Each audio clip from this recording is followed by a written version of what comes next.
আমি একদিন ইকো পার্কে বসে আছি। হঠাৎ একটা বাচ্চা মেয়ে এসে বলে, ভাইয়া এগুলো নিবেন? নিন না, ম্যাডামকে গিফট দিলে ম্যাডাম অনেক খুশি হবে। দেখলাম একটা আধা ময়লা ফ্রক পরে ফুটপাতে ভিখারির মতো দেখতে একটা বাচ্চা আমার চোখের দিকে করুণ দৃষ্টিতে তাকিয়ে আছে, হাতে এক গোছা গোলাপ ফুল। এরা খুব একটা বোকা হয় না, না হলে এত ছোট বয়সে গার্লফ্রেন্ডকে রপ্ত করার কৌশল জানতো না। কিন্তু গোলাপ কি শুধু গার্লফ্রেন্ডকেই দিতে হয়? মাকে দেওয়া যায় না? পকেট থেকে 100 টাকা বের করে বললাম, এই নাও। কত দাম এগুলোর? ও দাম হিসাব করতে যাবে, ঠিক এমন সময় আকাশ ভেঙে বৃষ্টি এলো। কাছাকাছি একটা ঝুপড়ির মতো জায়গা, দৌড়ে আশ্রয় নিলাম ওইখানে। মেয়েটাও আমার পিছু পিছু এসে আমার পাশে বসেছে। এদিকে মুষলধারে বৃষ্টি হচ্ছে। এক কাপ চা হলে বেশ ভালো হতো। রাস্তার ওপাশে চায়ের দোকান, কিন্তু আনবে কে? ওকে জিজ্ঞেস করলাম, নাম কি তোমার? আরোহী। আচ্ছা আরোহী, তোমাকে একটা কাজ দেব, পারবে? বলুন দাদা।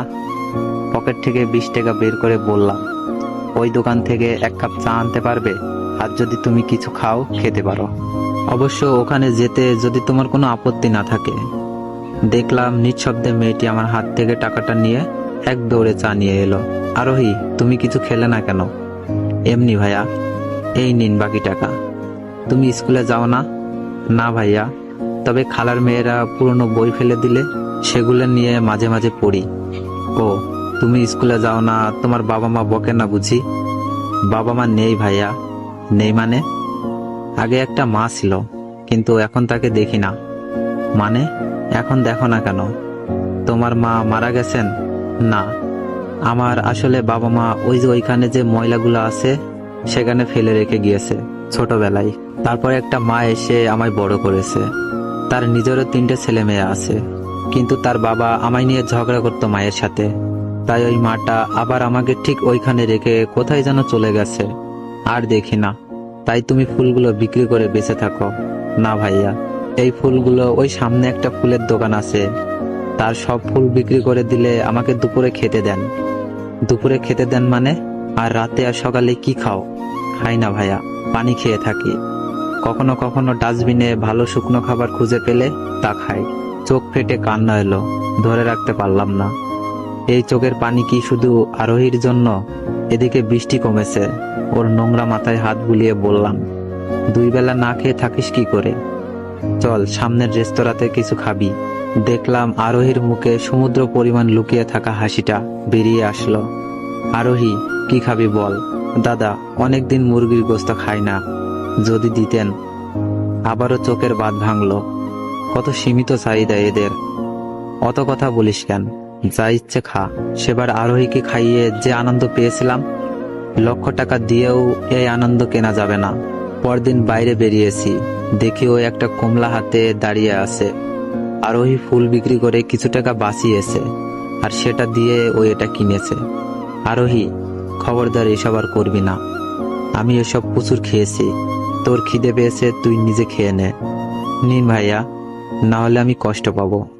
ঠিক আছে, আজ নিলাম, কিন্তু আর কিনবি না। ঠিক আছে। তোর মুখ ভীষণ শুকনো দেখাচ্ছে, কিছু খাসনি সকাল থেকে? না। চল কিছু খাবি। এরপর থেকে প্রতিদিনই ওকে খাওয়াতাম। সে তৃপ্তি ভাষায় বলা কঠিন, আর ও প্রতিদিনই বারণ করত। শেষমেশ আমার চাপে পরে খেতে হতো। দেখতাম ও আমার জন্য একটা কমলা লেবু কিংবা পেয়ারা নিয়ে আসতো। বড্ড ভালোবেসে ফেললাম আরোহীকে। মানুষের জীবনে কতভাবেই ভালোবাসা আছে। মা বাবার ভালোবাসাটা এক প্রকার, ভাই বোনের ভালোবাসাটা আরেক প্রকার। আর আমি আরোহীকে আমার বোনের মতো করে ভালোবাসতে শুরু করেছি। এক সময় উপলব্ধি করলাম, ওকে না দেখতে পেলে আমার হৃদয় যেন ব্যাকুল হয়ে উঠেছে। আমি যেন কোথাও একটা কিছু হারিয়ে ফেলেছি। 31শে ডিসেম্বর, রাত তখন 9টা বাজে। হঠাৎ মায়ের ফোন। মা বলে, বিপদ হয়েছে রে বাবা। তোর বাবা অফিস থেকে বাড়ি ফিরছিল, একটা বাস এসে তোর বাবাকে ধাক্কা দিয়েছে। পায়ে প্রচন্ড ব্যথা পেয়েছে। এখন আমরা হসপিটালে, তুই শীঘ্রই চলে আয়।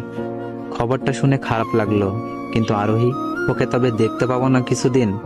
যাবার আগে একবার দেখা হলে ভালো হতো, কিন্তু খুঁজি, কোথাও পাই না। সকাল সকাল বাড়ির উদ্দেশ্যে রওনা হলাম। বাইরে বৃষ্টি পড়ছে, জামা কাপড় কিছুটা ভিজে নেই। মেন রাস্তায় উঠেছি। বাবা কতটা ভালো আছেন কে জানে। বাসের অপেক্ষায় আছি, এমন সময়ে দেখি আরোহী দূরে দাঁড়িয়ে হাতে একটা চকোবার আইসক্রিম। আমার কাছে এসে মায়াবী দৃষ্টিতে চোখের দিকে তাকিয়ে আমায় নিতে বলল, নাও ভাইয়া। জিজ্ঞেস করলাম কোথা থেকে এনেছে। শুনলাম আমারই মতো একজন পাগল ওকে এটা খেতে দিয়েছে, আর সেটাও আমাকে দিতে চাই। আরোহীর ময়লা গালে একটা চুমু খেয়ে বললাম, পাগল কোথাকার, তোর মতো এমন একজন থাকতে দুনিয়ার আর কিছুই প্রয়োজন হয় না। আমি এসব প্রচুর খেয়েছি, তোকে ভালোবেসে উনি দিয়েছেন, তুই খা। কিন্তু শুনল না আরোহী। ওটার পাশ থেকে এক কামড় দিয়ে বললাম, শোন আরোহী, আমার বাবার শরীর খারাপ, বুঝলি তো, তাই 5-7 দিন আসতে পারবো না। তুই এই 300 টাকা রাখ, কিছু কিনে খাস। পরে 12ই জানুয়ারি আবার ফিরে এলাম আগের শহরে, কিন্তু 4-5 দিন হয়ে গেল আরোহীকে দেখি নাই। খোঁজ নিতে গেলাম ওই ফুলের দোকানে। জিজ্ঞেস করলাম, এখানে আরোহী নামের একটা মেয়ে থাকে না? দোকানি আমার দিকে করুণ দৃষ্টিতে তাকিয়ে বলল, তুমি কি আরোহীর সেই সাহেব? হ্যাঁ। কোথায় ও? দেখলাম দোকানি হাউমাউ করে কাঁদছে। সাহেব গো, আরোহী যে আর নেই। গত 9 তারিখে ও বাস অ্যাক্সিডেন্টে মারা গেছে। এবার আমার কান্না পেল না, বমি পেল। গল গল করে বমি করলাম রাস্তায়। মনে হচ্ছিল বুকের রক্তে তীব্র কোনো বিষাক্ত বিষ কেউ ঢেলে দিয়েছে। চিৎকার করে পৃথিবী ফাটাতে ইচ্ছে করছিল, কিন্তু পারিনি। সাহেব একটু বসুন, সুস্থ হয়ে নিন। আরোহী আমাকে বলেছিল, আমি যদি কখনো হারিয়ে যাই তবে এটা ভাইয়াকে দিও। দেখলাম একটা লাল ডায়েরি, সেখানে আবোল তাবোল ভাবে দিনলিপি লেখা। চোখ গিয়ে 8ই জানুয়ারিতে ঠেকলো। ভাইয়া চলে গেলেন, মনটা বড় খারাপ। যাওয়ার আগে উনি আমায় 300 টাকা দিয়েছেন। ওপাশে রফিক কাকুর মা অনেকদিন ধরে ভালো মন্দ খেতে চেয়েছেন।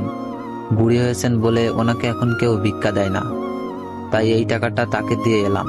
কাল থেকে আমি আবার ফুল বিক্রি করব, আর ভাইয়া এলে তাকে বলবো, ভাইয়া আমিও তোমার মতো ভালোবাসতে শিখেছি। এই লেখাটা পড়ে আমি তখন কান্না করতে লাগলাম আর বললাম, ফিরে আয় আরোহী।